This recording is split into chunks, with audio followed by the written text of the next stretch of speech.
Hello friends, welcome my Facebook blog. আজকে আমাদের ট্রিপের 4th ডে। তো আমরা এবার গৌরীকুণ্ডের হোটেল ছেড়ে সব কিছু ব্যাগ রেখে এখান থেকে বেরিয়ে পড়লাম কেদারনাথ যাত্রার উদ্দেশ্যে। জয় শ্রী কেদার বলে আজকের যাত্রা শুরু করলাম। আজকে আমাদের যাত্রা শুরু করলাম, কেদারনাথ যাত্রা। বেলা বেরোতে একটু দেরি হয়ে গেছে, প্রায় 7টা বেজে গেছে আমাদের বেরোতে। কিছুটা রাস্তা এগিয়েও গেছি। তো চলো দেখো রাস্তার কি পরিস্থিতি। এখানটা একটু ফাঁকা আছে, আদারওয়াইজ যেখান থেকে উঠছিলাম ওখানে পুরো ঘোড়ার এরকম অবস্থা, সব জায়গাতেই ঘোড়া দাঁড়িয়ে রয়েছে। আমি ঘোড়ার পটিও প্রচুর করে ক্লিন করছে, কিন্তু করলে কি হবে।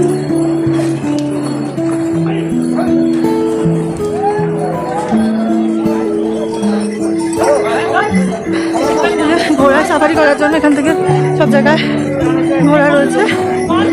দেখতে পাচ্ছি এখানে সব ঘোড়া। হর হর মহাদেব, ভোলেনাথের নাম নিয়ে আমরা আমাদের যাত্রাপথ শুরু করে ফেলেছি।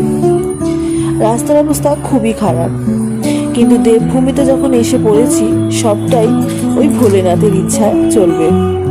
তো আমরা আপাতত চলে এসে গেছি কেদারনাথ যাত্রার মেন যে গেট, সেই গেটে ঢুকে পড়েছি। এরপর থেকে শুরু হবে কতটা পথ বাকি এবং কতটা পথ চলবো তার হিসাব।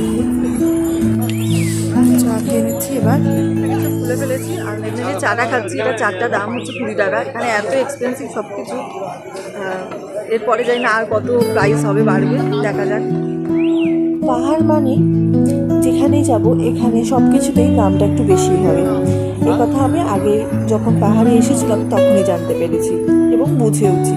কারণ সমতল ভূমি থেকে এই পাহাড়ের এতটা উপরে যখনই কিছু আমরা এত সুবিধা সুযোগ পাবো তখন দাম তো একটু হলেও বেশি হবে।